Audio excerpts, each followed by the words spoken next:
The powerful in the era of displacement.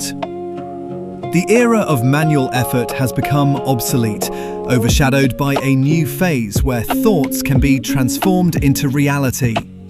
The gap between an idea and its execution has vanished.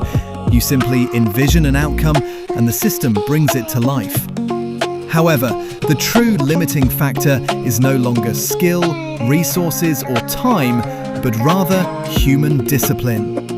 The world is now divided into two distinct paths: those who harness the system for their benefit and those who are controlled by it.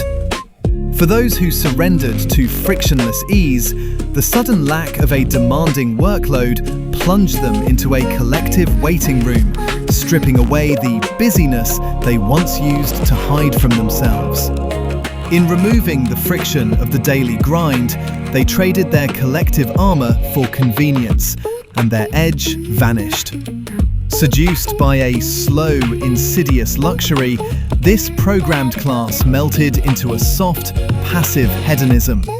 They became mere consumers of the machine's outputs, trapped in an internal riot where their thoughts raced at 100 miles an hour, while their physical momentum completely stalled.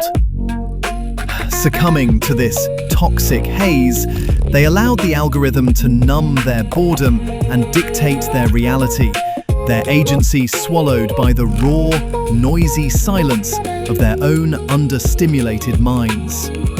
Conversely, those who get the most out of AI do so by mastering the silence.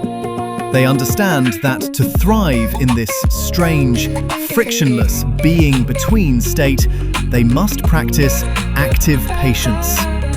Rather than frantically hunting for digital distractions or letting the machine dictate their impulses, they practice the inhabited pause. They stay fully engaged with the present, treating the gap between human thought and instantaneous creation not as a void to be killed, but as a necessary, uncomfortable breath required to formulate true vision. By actively observing the self, they maintain their intellectual rigor and use the stillness as a tool for profound growth. Welcome to a world where creation takes an instant, but meaning requires endurance. To avoid becoming a soft artifact of the machine's indulgence, one must let the dust settle until left with nothing but a clear, unshakable axis of focus. By remaining fiercely present, the true masters of this era filter the chaotic noise of limitless possibility into a laser-focused signal of human intent.